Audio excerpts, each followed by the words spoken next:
Starting. All attendees are in listen-only mode. Good afternoon and welcome to the Society of Wetland Scientists February webinar. My name is Jillian Davies and I'm your moderator today. We have a great turnout for today's event and I'm looking forward to announcing the topic and presenters for our March webinar later on in the program.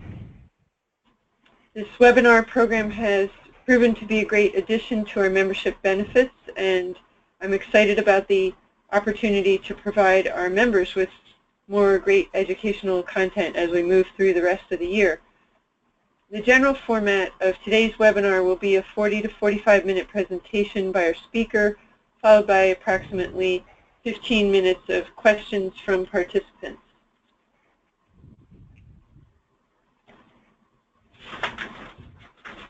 Before we get started, I'd like to go over a few housekeeping announcements. Just to familiarize you with the GoToMeeting screen, there's an attendee control panel where you can control the audio for the webinar by using your telephone or mic and speakers. At any time during the presentation, you can type your questions into the questions pane. Our presenter will be answering questions at the end of his presentation. I want to note that all attendee phone lines are on mute to cut out background noises and distractions. This webinar is being recorded, and you'll receive a link to the recording following the webinar. We also ask that you take a moment to complete the evaluation survey that will pop up at the end of the webinar so that we can plan future events. If you'd like a copy of today's slides, please find a PDF copy in the handout section on the control pane.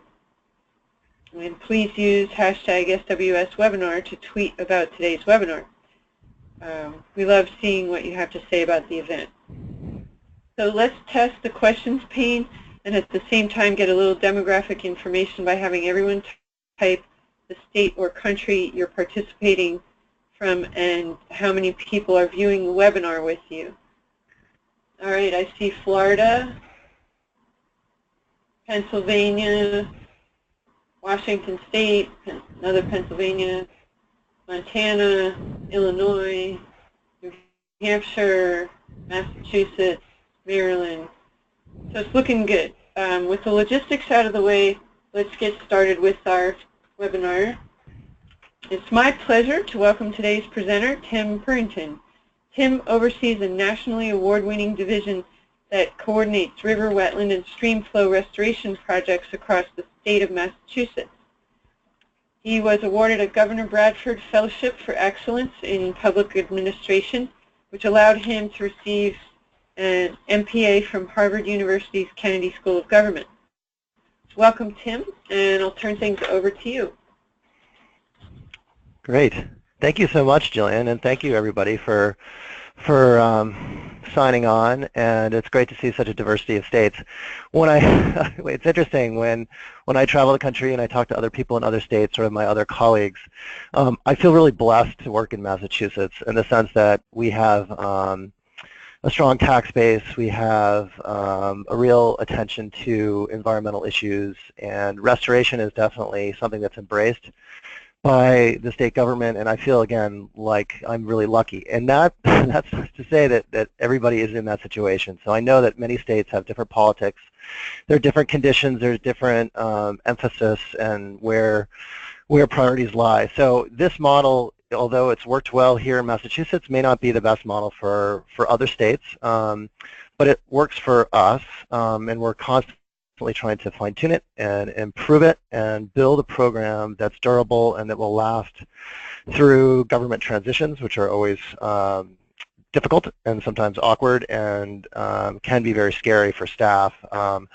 So again, I want to just obviously be cognizant that there are different government models, there's different government support, and there's different support networks that exist in different states. So with that, I'm just going to jump in and give the Massachusetts model. Again, I don't think we have it down quite yet perfectly, but we've built a program that I think is starting to really push the boundaries of getting projects done and really having an impact on the landscape, which is really something that I'm pretty proud of, and the staff that I work with are pretty motivated to be a part of as well. So what the webinar will be the presentation. I'm going to give a little bit of background and history of Mass Division of Ecological Restoration, or it's fondly known as DER. We wanted to be called DOER, the Mass Division of Ecological Restoration, but it turned out our energy resources folks already took that. So we are DER. I'm going to talk about some tools that might have some universal appeal in terms of what has worked well for us to promote restoration and funding for our program. I'm going to jump into a case study, and I really wanted my colleague and coworker Alex Hackman to present, but the deep snow here in the Northeast has prevented him from attending because he threw out his back shoveling. So I'm going to have to push through the Tidmarsh presentation, and I'm very familiar with the site, but I wish Alex was here because he has intimate knowledge of it. There are 52 slides. Don't worry. I love telling people how many slides there are in a presentation, so they know when they want to get out or escape. But many of the slides are just single image photos, especially when I get into the Tidmarsh. So I will try to wrap up early so we can get into the questions. And I'm very interested in your experiences, especially at the state government level, and what works for you and where you think you can expand opportunities for building a strong program. So we're located within the Department of Fish and Game. We're the youngest division, created in 2009, which I'll talk about in a second. But it's important to know kind of where we are. We're sort of nested next to some of the kind of the older, more traditional wildlife management groups, and we work a lot with those folks. And I know that other states combine a lot of their proactive restoration. Again, 99% of our work is proactive based. It's not mitigation based. We're not banking wetlands. We're not doing some of the sort of the mitigation strategies that you sometimes see in other places. This is purely proactive restoration with education, outreach, and stewardship sort of knitted together. But it's important to note that we do work with our rare species folks. We do work with our marine fisheries folks, and there's some really nice partnerships that happen.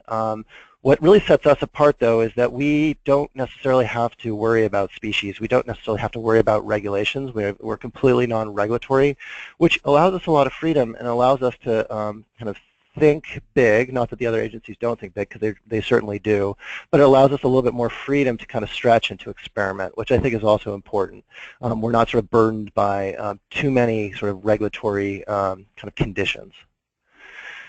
We see ourselves as really as a hub. I mean, we're not, it's the classic thing, we're here to help, is not kind of the model that we espouse. We're one that is driven by partnerships, and it's really I mean, I can't stress this enough. We really need the two sort of bottom elements of this, the roots of our tree. The cities and towns, especially Massachusetts is a home rule state, meaning that cities and towns have a lot of power and clout. They often bring, for example, the town of Plymouth has brought millions of dollars to the table to leverage our dollars, which we then turn around and leverage federal dollars. So the municipalities are driving a lot of projects, and that's really exciting for us because it really resonates with our governor and our lieutenant governor when we are seen as really helping cities and towns. And so that, again, is another kind of secret to I think, us sort of being here and sticking around, is because we have a very strong municipal connection point, and we work very closely with the advocacy groups that help cities and towns as well. But again, our bread and butter, where we really get most of our juice, is from the NGOs. So the local watershed associations. We have about 30 some odd watershed associations in Massachusetts. We've also developed really good relationships with the regulators. Sometimes those relationships have been frosty or have not been as partnership-based as we might have liked them, but we've worked really hard to involve regulators. We do a lot of sort of pre-regulatory coordination, which is especially some of our bigger projects, which we know are going to have a lot of questions from the regulatory community. And obviously we have very strong, and we love our funders. Big funding sources include U.S. Fish and Wildlife Service and NOAA and NRCS. Not so much EPA, but really it's kind of the big three for us are NRCS, NOAA, and U.S. Fish and Wildlife Service, and then some of the organizations that they help support, like NIFWF. And then another big part, and something that we struggled with kind of early on, was building a consultant private sector community that really supported our values and that really looked at process-based restoration as opposed to sort of hard engineering and sort of locking things in place in the landscape. And so our relationships with the consultants and the private sector is really, really important. And we've worked hard to build relationships and to improve the way we work together, our practices, our contracting.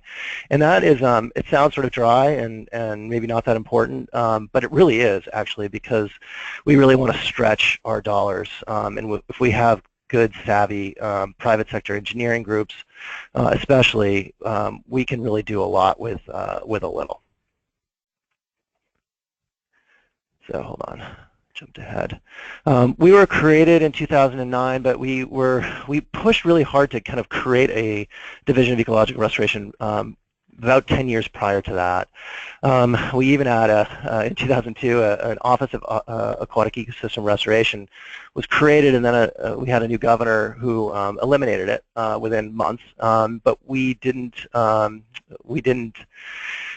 say no. We persisted, and we really tried to get together some of the different agencies that cared about doing proactive restoration, and then we really pitched during the Patrick administration, Deval Patrick, a Democrat, for the creation of a new division of ecological restoration. And what's really interesting about restoration is really bipartisan. We do well in Republican administrations, and we do well in Democratic administrations, and in large part because the work we're doing is very positive, it's very uplifting, and I'll show some of the economic impact. It's a job creator and a stimulator of the economy, and that's something that I think, no matter what your political brand, resonates. It's really important for us to set our philosophy and set it early, and we really look to the Society for Ecological Restoration and their definition in their primer of process-based restoration, looking at stressors first and foremost. We're big on trying to advance the idea that limited interventions create self-sustaining systems. We really, again, focus on the processes that are driving ecological health, the movement of water, sediment, organic matter, etc. It's not about form or single species. It's not about locking something in place. It's letting something evolve. We really, given Massachusetts has a lot of stressors in terms of built landscape, we really understand that we have to work at scale to really have an impact, and I think Tidmarsh will hopefully show you some of that. And again, we're really trying to think about how to coordinate our efforts, and really, if we're going to take out a dam, we're going to look at, can we take out 3 dams on a river system and not just one, knowing that every time you do the next project upstream or downstream, your impacts are going to be so much more, so much better. Again, I don't want to sort of over-stress this, but we really tried to steer away from hard engineering projects. Not that these aren't good projects, because there are fish ladder projects that are really important for water supply dams or for basically sites that have a lot of infrastructure constraints. But bank stabilization projects, again, we're working primarily in the aquatic environment. We really try to steer away from created riffles or roughened ramps for fish passage options. Again, we know sometimes we're working in a constrained environment, that sometimes we have to compromise some of our lofty ideals, but that's not to say that this stuff is not important. It does have a place in some of our watersheds and in the way we think about restoration. So we're a staff of 15 presently. We're focused in sort of 3 main areas, with our physical restoration program being probably the sort of not necessarily the strongest part, but the aspect of our work that has the most resources. We also, because we live in again a highly populated state, we realize that stream flow is the master variable for ecosystem health. So we worked really hard with our fellow agencies on water management and thinking about ways to restore stream flow, and then also building in and folding in the technical assistance and outreach and stewardship, which is so important as well. To give a sense of our budget, Massachusetts has about a $40 billion a year annual budget. The Environmental Secretariat is 0.5% of that overall $40 billion dollar budget, so that's about $5 to that $1,000. And then our program, and this is just the appropriation that we receive from the legislature, is much, much smaller than that. So we operate in sort of a lean and mean environment. I also understand that still the appropriation that we receive from the legislature is much more than many other states. So despite the fact that it's small overall, we are very lucky to receive that penny and a half on the state budget. So I pulled together their FY15 budget numbers just because I have those sort of readily in a hand, and this gives a sense of sort of our total annual budget. And you can see a big chunk of that is coming from grants. And this number, this $6 million number, $5.8 million number, is biased by a large infusion of funds from Superstorm Sandy, the resiliency set aside from the Congress that went through U.S. Fish and Wildlife Service and NIFWF. Legislative appropriation is really what we pay our staff with. That's the 557. We get environmental bond dollars. Some of that goes to our operating, and some of it goes to, most of it goes to projects, and including special projects. So we have a special bond authorization for the Herring River, which is one of the largest salt marsh restoration projects in the Northeast. We also have a special line item for the Hoosick River revival, which is a river restoration project in an urban environment in North Adams. So since 2009, our budget is been okay. I mean, we're starting to grow, and I'm going to talk about some of the tools that we've used to help kind of strengthen this and to continue to grow. The biggest thing is, and the thing that I think resonates the most, and if you're not doing this at your state program, is just tallying up all of the leverage dollars. I mean, that is really the most important thing. If you can get a handle on that, it really sends a very strong message to legislators, to folks in administration and finance, and to the advocates as well. So that leveraging is really an important piece, and keeping a close tab on that is really important in terms of, again, our viability and the way we market our program, the way we think about our program, the way we talk about our program. It's very much what we leverage and how many federal dollars we can pull in. So there's no lack of things to do here in Massachusetts. We're awash in impairment. We have no Class A water bodies. Our impaired waters span the state, with obviously an intensity of degradation on the eastern half. We also have an abundance of physical structures in the aquatic environment, in particular dams. We call this the red rash map, and I'll show you the brown hive map in a second. But over 3,000 dams. We have the highest density of dams in Worcester County, the highest in the nation. And this is really important in terms of looking at opportunities for dam removal, because very few of them actually serve a discrete purpose. So only 43 flood control, 44 hydropower facilities, and 164 water supply dams. So we spent a lot of time on dam removal, and I'll show you some examples of that. In part because it is really a very powerful tool for restoring ecosystems, aquatic ecosystems, in terms of seeing almost an immediate benefit, and it's a one-time cost, and that's really important too. One-time costs are great. There's no O&M plans. Typically, there's no maintenance over time, and so we focus a lot of our work on dam removal. And obviously, culverts too present a significant problem. We have about 30,000 culverts in Massachusetts, and we've done some analysis on culverts and found that about 70% or thereabouts are blocking the movement of fish and wildlife that are not flood friendly, and so there's tremendous opportunities as we partner with transportation agencies and our local cities and towns to make a dent on the brown hive map of Massachusetts.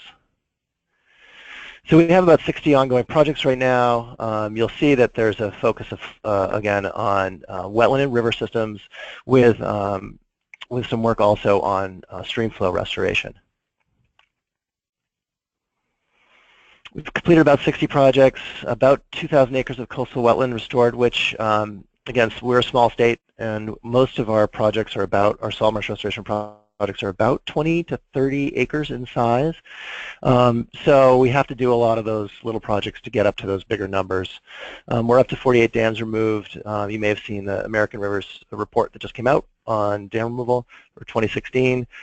We are not as good as Pennsylvania and some of the other states, but we're getting up there. About 200 river miles have been reconnected. We have about 10,000 miles of river and stream here in Massachusetts, and about 60 active projects in planning and design. And we keep tabs of our volunteer hours as well, and that's really important, again, for showing the importance of the work that we're doing. So I'm going to get into now some tools that I think has really been great for us in terms of expanding our program, justifying not only our existence but some growth, and it has to do with economics. And there have been studies that have come out, especially through the Reinvestment Act, that put some emphasis on it, and I think some of our numbers are actually pretty conservative. I've seen higher numbers in terms of economic stimulus and jobs. But one of the things that we really want to do is try to get a better handle on what are some of those economic impacts, both the short-term, the ecosystem service values, and the return on investment and the cost savings for cost avoidance in particular for some of our physical structures, so we can make a case to private landowners, to businesses, and to communities the benefits of restoration.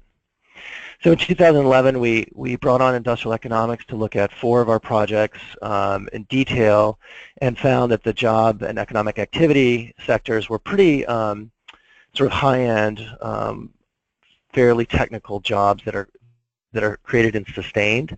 The design and construction is important, nursery, engineering, survey. Those are all jobs that are supported really well by ecological restoration. We found that we've got great return on investment. So for about every $1 million we invest, we help to create or sustain about 12.5 jobs, and that number is, again, fairly low. I've seen much higher numbers, not much higher, but sometimes as much as double those for dollars invested.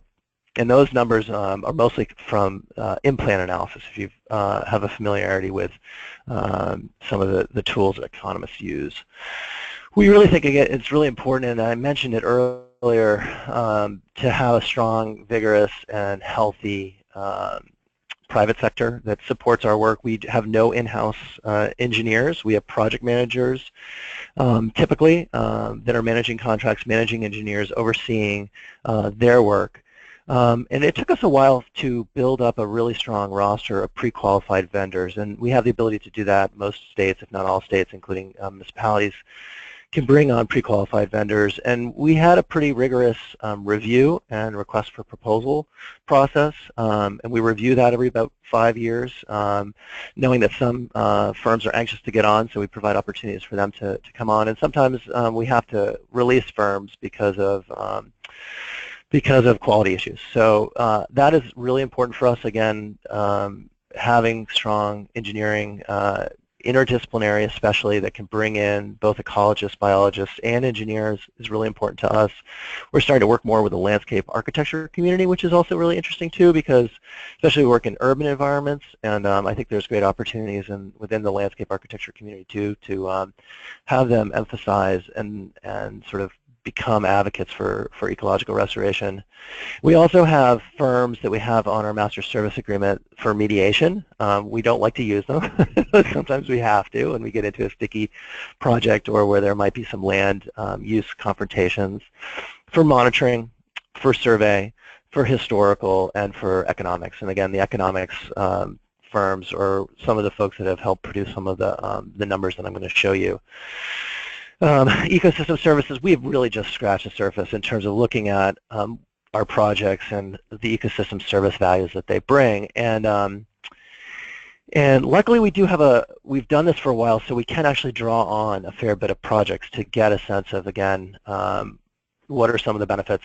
We looked at one project in Salisbury, which is sort of nestled on the New Hampshire border, where there was repetitive loss in terms of flooding for a business district, and we did a salt marsh restoration project, and we estimated that it prevented about $2.5 million in flood damage over a 30-year time period. Now that's a really powerful message to bring to a state legislator or to my commissioner or to someone who is evaluating the benefits of an ecological restoration program. Another one is down in Chatham on Cape Cod. We estimated that we helped save, in this case it was 2 towns, Chatham and Harwich, about $3.9 million over 30 years by doing a tidal restoration project in terms of meeting water quality targets. So there's a great nexus between our work and water quality benefits. In fact, that sometimes is the leading reason we do projects. So there's great arguments in terms of using sort of the natural soft engineering designs as opposed to the hard engineering approaches. One of the things that we also have kind of picked up as part of our ecosystem service evaluation is the connection with, especially in our coastal wetland restoration, with both climate change mitigation and adaptation. The adaptation is fairly straightforward. Healthy marshes obviously attenuate floods, buffer storms, filter stormwater, allow salt marshes to migrate and to accrete in a better way. But as the growing science unfolds, we also know that especially healthy salt marshes that have been restored sequester carbon and reduce greenhouse gas emissions through the blue carbon benefits. And what's really interesting is our work has been highlighted in the state's climate adaptation plan, but it's also now has a place within the climate action plan for the mitigation of greenhouse gases, and it explicitly recognizes blue carbon. I think we're one of the few states that actually has that sort of pointed out as a way for us to help meet our ambitious greenhouse gas reduction targets that we have here in Massachusetts. And in particular, it IDs the blue carbon calculator. So we've developed a calculator in tandem with Steve Crooks and folks at Apt Associates as a planning tool for us to look at the greenhouse gas, both emissions and gains and reductions for some of our wetland restoration projects, which again is a very powerful, just a very powerful tool, and it brings our work actually into new forums where we can communicate and talk with the energy folks, for example, and that's a great benefit for us in terms of having ecological restoration on par with, not necessarily on par, but at least within the discussion when it comes to energy conservation, transportation, and other places where they're looking to achieve some of their greenhouse gas reductions. So the benefits of blue carbon, I'm not going to go into this too much, and I don't want to tip the hand too much either vis-a-vis the next webinar for SWS, but there's going to be a whole examination of blue carbon and some of the challenges and the benefits of assessing blue carbon benefits in coastal wetland systems, and how that can be used potentially as a tool to bring new resources into the field through a market-based approach. One of the things we've also done is, especially around culverts, is looked at the infrastructure cost savings. So we had, again, another study by Industrial Economics look at 6 of our projects, and found that the average cost to remove dams and upgrade culverts is significantly less than maintaining the status quo. And in particular, we looked at one site where a dam removal saved a local business in terms of what they would have to invest in a very expensive repair. And again, that's a great message to send, that basically the dam removal saved the business a fair bit of money because the removal was cheaper, and it allowed that business to stay where it was and protected 150 jobs. And so now I want to, let's see, I'm about halfway through the overall webinar, and now I'm going to, sort of the last part of the presentation, about 10 slides, which is a case study for Tidmarsh Farms. And this is a restoration project that we're very proud of. It's the largest freshwater wetland restoration project we've done. It builds off of very successful Eel River restoration project that we did in tandem with the town of Plymouth. This project was also a product of a very, very strong partnership, and you can see some of the project partners listed at the bottom of the page. About 250 acres. It was a total project cost of around $3 million. It is included about 3.5 miles of newly restored channel. We did about 70,000 cubic yards of earth moving. It included planting of about 7,000 Atlantic white cedar trees and the addition of lots of coarse woody debris and other native plantings or restoration. So this was a product of a not necessarily arduous, a long and exciting planning and development period. And what's really exciting about this project is part of the Living Observatory, which is a nonprofit that's been set up post-restoration that's looking at and documenting the changes on the landscape, and in doing it in really interesting ways. And so what's really great is when projects like these take on lives of their own and they become things that we didn't originally intend when we started out. In terms of just the collaboration and the different universities and academic institutions that are now engaged on the site. And what's also really exciting is that this site is hopefully soon to be a wildlife sanctuary that will be owned and operated by Mass Audubon, which will then provide a tremendous forum or opportunity to tell the story of the restoration of the site. So again, that in and of itself, this is somewhat of a unique project. Not all of our projects have those sort of tie-ins, but this one does. In Massachusetts, we have a lot of cranberry farming. In fact, there's tremendous opportunities for freshwater wetland restoration as certain cranberry bogs go fallow or are being sold for conservation purposes. And so this is an example. What's great about these former cranberry bog sites, despite the fact that they're highly disturbed, but some of the underlying kind of values here are they're usually adjacent to the coast, so you have that sort of nexus with anadromous fisheries. You have usually good connections to groundwater, so there's nice cold water in these systems, so that can support some of the rare species that are associated with cold water. And so there's a really nice kind of nexus of different sort of underlying kind of factors that make cranberry bog restoration really an exciting opportunity for us, and we're just getting started doing this, and there's tremendous opportunities. There's about 14,000 acres of cranberry farms in Massachusetts. The economics is really driving a lot of the retirement of these bogs here in Massachusetts. Some of the industry is moving to the Midwest, to Canada, due to a variety of factors, including climate change. And we really value our relationship with USDA and NRCS, where they can provide some of the seed funds to get these projects going. And so one of the things that's really important to note too is that if a cranberry bog is sort of just let go, or to sort of revert back into a natural state, you don't really, you miss a tremendous opportunity for creating healthy and vibrant wetland systems, in large part because a lot of the cranberry bogs have been filled. There's sand layers, deep sand layers on these sites due to the way they're farmed. And so oftentimes they turn into uplands if they're just let sort of to revert naturally. So having some interventions on the landscape can help actually bring back a lot of that, those wetlands functions and values.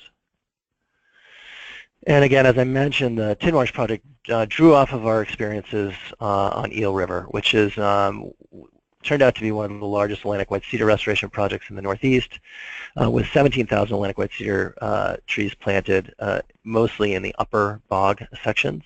But we learned a lot of great lessons at Eel River, which we then applied to Tidmarsh. So kind of getting back to sort of some of our kind of main ways we think about restoration, thinking about watershed scale interventions.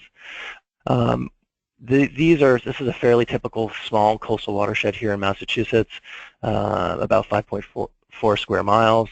Again, as I mentioned, there's abundant groundwater on these sites due to the underlying geology, and you can see that the project area, so basically the single ownership of the former Cranberry Bog,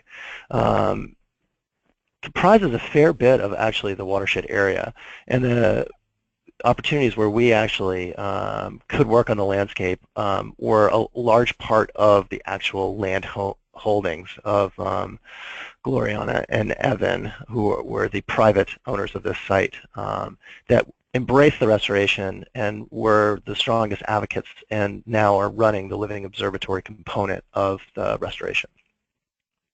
So here are some just images of before and after. Typical Cranberry Bog, they're sort of kind of monotypic in their elevations, not a lot of complexity, not a lot of kind of divergence in terms of the hydrology. It's ditched typically, and a lot of these bogs are what they call flow-through bogs. So they were natural river systems that have been diked and ditched pretty heavily. You can see the sort of the kind of the white pines coming in a more upland condition once cranberry farming has stopped. So here's sort of a timeline, project overview in terms of how this project was developed. And it had to do with USDA really giving the farmers incentives to do restoration, which was a big part of it, and then we built off of USDA's funding and some of their conservation restrictions. So you can see sort of a little bit of the timeline of from development to design to permitting to implementation for the project. And this was a fairly large scale. We try to get our projects down to a 2 to 3 year time period. This one took a little bit longer, in large part because of its scope and scale.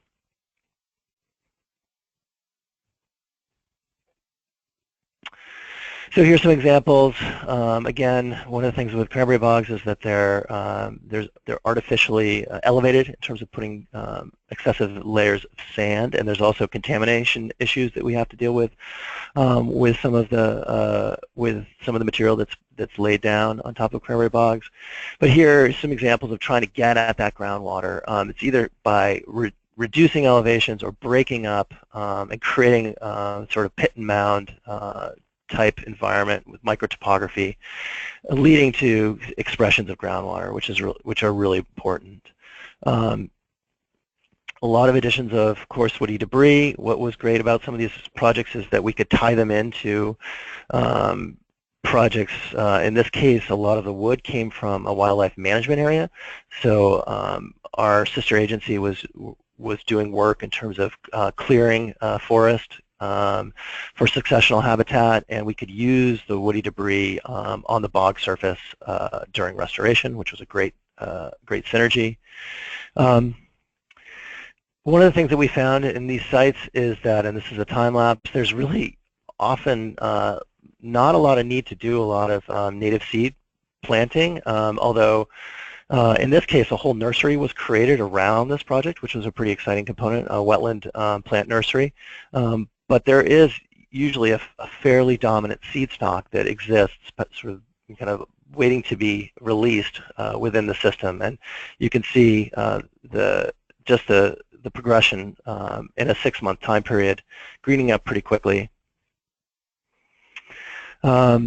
We tried to create sort of a diversity of different habitat types, including open water as well as sort of more stream, riffle, pool complexes.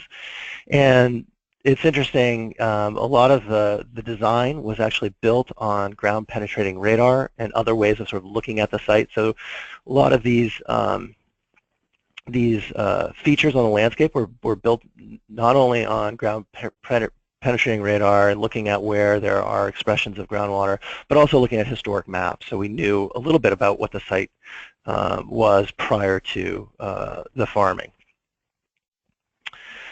So here's some of the dewatering opportunities here at the site. And there was some concern about peak collapse over time, and so we had to do some some sort of fancy footwork in the field in terms of adaptation to site conditions, and in this case, maybe not excavating as much due to the peak collapse in certain areas. And here's some more examples of some of the different kind of water features that were integrated into the site design. And here's another time lapse of the site from fall of 2015. And then moving into 2016.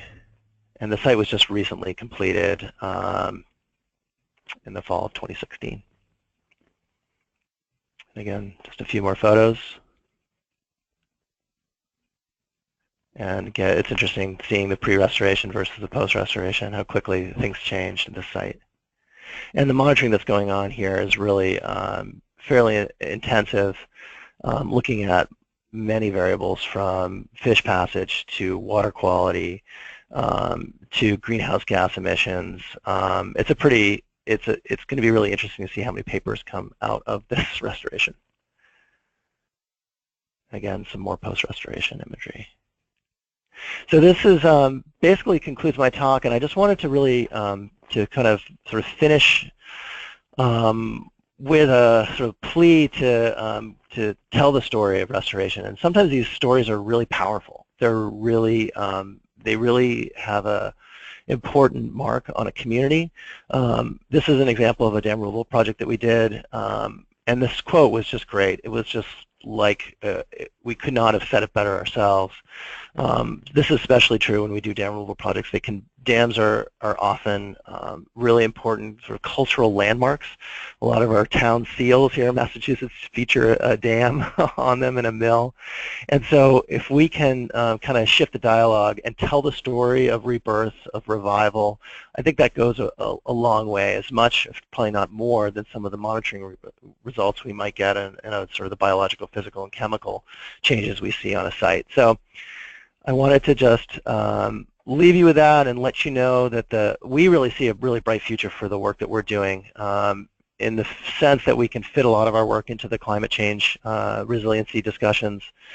We know that through repetitive loss and extreme weather that we're always going to be needing to put some energy and focus on, especially dam removal and transportation infrastructure and culverts and bridges.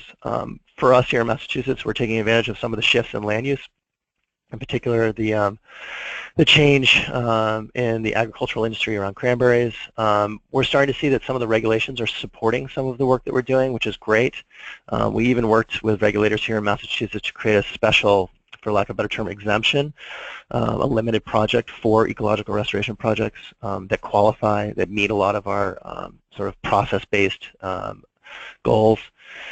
We also have an aging infrastructure, and so what we really feel like is that a lot of our work is done under the banner of public safety, and when you can connect the public safety with the restoration, it becomes very powerful.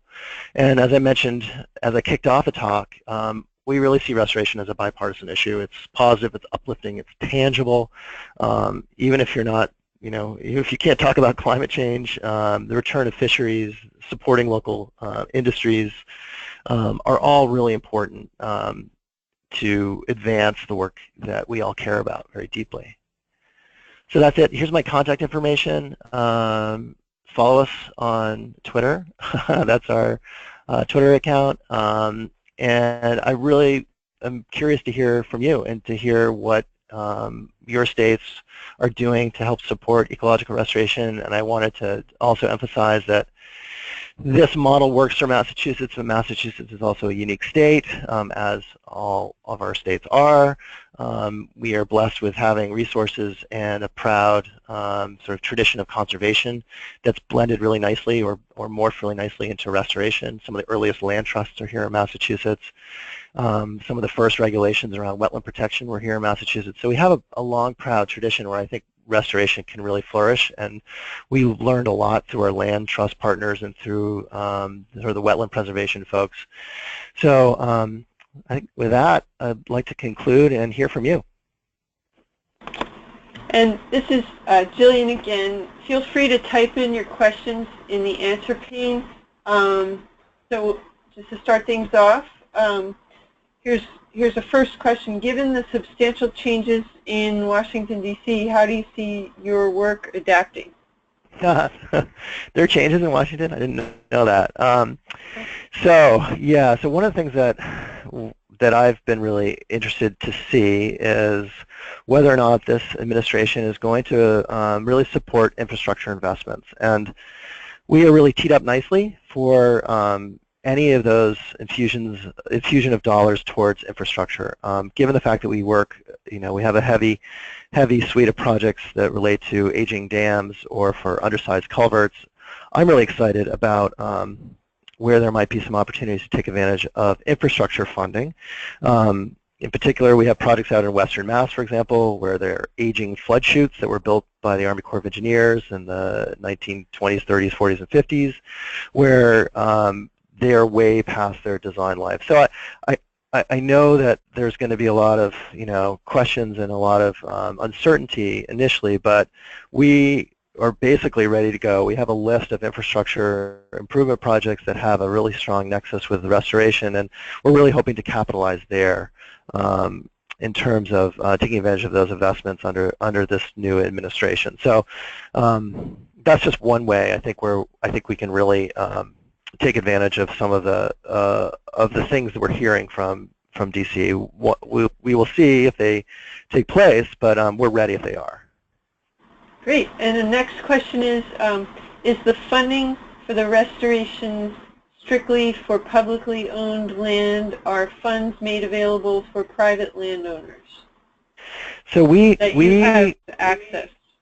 Yeah, good question. Good question. We can work anywhere we want. So we can work with private landowners or we can work with public. We put an emphasis, obviously, on community-based projects that have public access, that have permanent protection, where we can connect a land protection effort that will go into public use with a restoration effort. We get super excited. But the example I gave out in this little town in Clarksburg, Mass., where there's basically one business, the private dam owner came to us and said, please help. And we were excited to help them, even though the site technically is private. We know that the benefits to the river are going to be within the sort of public trust in terms of water quality improvements, in terms of habitat enhancements, water quality, and all the like. So we can work in private or public lands. It's just really about what the community benefits are and what the ecological benefits are. Great. What can national groups like Society of Wetland Scientists and Society of Ecological Restoration do to help bolster state-based programs? I think there's sometimes a divide between the practitioners and the researchers, the academics, and the project managers. And I think wherever groups like SWS and SER can help bridge the gap, so we ensure that my biggest fear is that we're doing something now that in 20 years we're going to deeply regret, and that if there are opportunities through the scientific community to peer review, to help kind of question and push back on some of our restoration techniques and our approaches and develop best management practices and help the science inform the practice, that is extremely important for us. And we really, sometimes we get a little lazy in terms of we're kind of go, we want to get things done, but there are times when we need to stop and reflect, and I think groups like SWS can really help us reflect. I know that just working with you, Jillian, you've really put an emphasis and focus on soils and thinking about how we treat soil on a site, and that's just one example where we might have kind of not paused and thought about soil structure on a certain site and how to maintain horizons and composition of soils in our restoration sites. And that's just coming through just conversations with you and thinking about the way we can take some of the science and fold it into our practice. Great, thanks. Another question, do you collaborate with other states on restoration projects? We have had some interesting relationships with other states. We used to, when NOAA had their partnerships, I know that partnership model is gone and probably won't come back, but we had a really good working relationship with the Gulf of Maine folks, with New Hampshire and Maine, sort of under the banner of protecting and restoring the Gulf of Maine, and that I think was a great example where we would share information, we would share sort of, our war stories and our best management practices. There's not as much of that as I'd like to see, and again, I really benefit when I go to national conferences and I hear from my folks from, I went to the bar after a conference with the folks from Washington State, and I really enjoyed hearing about the way, kind of agricultural lands are folded into some of their wetland restoration efforts. And it was really eye-opening to me. So opportunities where we can collaborate and we can kind of connect are really important to me. And I wish we were doing more across the sort of state divide. There's a little bit going on, but there probably is a lot more opportunities. Great. Next question. Does DER file the permits for projects, or is this sourced out to vendors? It's a good question. It's a mix. So initially, we used to have vendors do our permits, and it was shocking to me how much money we spent on, not that we don't love our great people that help us with permits, but what we needed to do is we needed to do them in-house for a while and figure out ways that we could optimize the system and reduce redundancy and to just build a better permit structure or permit filing. And so it's a real mix. Sometimes we do it in-house, and we have here in Massachusetts, we might have 4 or 5 permits for one project, and we might do a mix, a hybrid, where we have maybe the Massachusetts Environmental Policy Act will be done by a vendor, and we might do some of the other filings, the Wetlands Protection Act filing or the Chapter 91. So it's a mix. It's funny. I feel like that's one of the things that we can do faster and quicker, but it's one of those things too. It's where we should probably be thinking about farming that out as much as we can. So it's a hybrid approach, and it depends on the project. It depends on the complexity of a project. If we've got contaminated sediments, for example, we might do the permitting because we've got a really top-notch sediment person here on staff that has a very strong working relationship with the water quality people. And so when it comes to a site that may have, high PAHs or metals behind a dam, we might just do those permits ourselves because we know how best to categorize and quantify and basically put into permittees the information that regulators need. Great. I think we have time for 1 or 2 more, and then I just will say something about our March webinar. How do you balance a focus on implementation on-the-ground projects with monitoring and assessment? Yeah, we probably have a bias towards implementation, and we need to spend more time on monitoring. I think it's sort of a kind of a truism probably across the board. One of the things that NIFWF has allowed us to do through their funding through Sandy is to actually look at one thing that we haven't really delved into, and that's what are the real water quality benefits of barrier removal. We know that there are, especially in large dams, large impoundments, that that it seems pretty obvious that the water quality enhancements would be realized with the dam removal. But what we did with NIFWF dollars is we actually brought UMass on to really look at that issue very closely and to do more systematic evaluation. And we're getting some really interesting results from that, actually, and not to kind of come out too early with the findings, but basically small dam removal appears to have a real benefit, even for small impoundments, for water quality improvement. So we probably can do a lot more monitoring. We do monitor select sites for certain variables. We don't monitor every site just because we can't. It's not practical. And we try to partner as much as we can with academic institutions and other groups, including NGOs, watershed associations, to do some of the monitoring for our sites. But it's not as comprehensive as we probably would like it to be, and there's a lot more to do and a lot more, I think, information to be revealed. Great, thanks. And I think I'll do one more question, which is, in your work, have new partnerships emerged? Or have there been any unexpected alliances? Yeah, I think there have been, and it's interesting that there's associations of civil engineers that that we've developed strong sort of bonds with.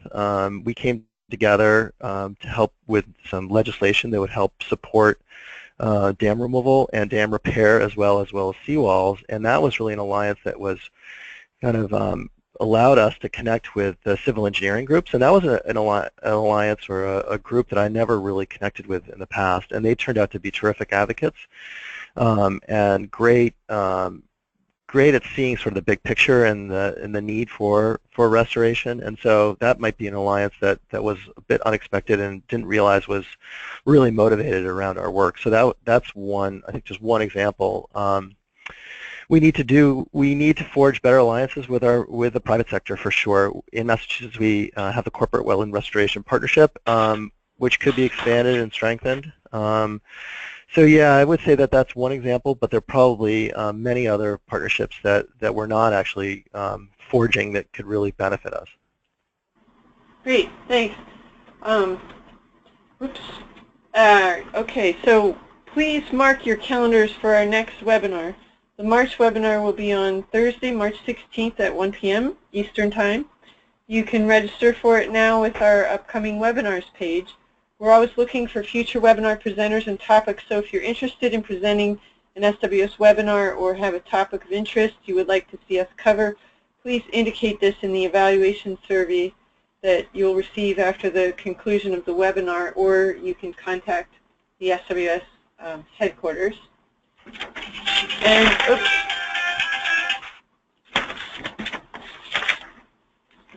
registration for our 2017 annual meeting is now open. Members receive a discounted registration rate, so visit swsannualmeeting.org to register today and help make it a success by sponsoring or reserving an exhibit space. You can visit the meeting's website to learn more. And please consider donating an item to the annual meeting silent auction. All proceeds go directly to the South Atlantic Chapter, who's hosting the annual meeting. And if you love our annual meeting mascot, Humberto the Frog, you can now follow him on Twitter at Humberto the Frog, where he'll share interesting facts about Puerto Rico and important information about the upcoming meeting. The application for the Wetland Ambassador Student Research Fellowship has been extended to February 20th. The Wetland Ambassadors Program allows graduate students to travel internationally and conduct groundbreaking research with some of the world's top wetland scientists. Visit the Wetland Ambassadors page on our website to learn more. Thank you, Tim, for taking time out of your busy schedule to present an SWS webinar, and thanks to our audience for attending today. We hope you can all join us for the upcoming March webinar. Thank you. Thanks everyone.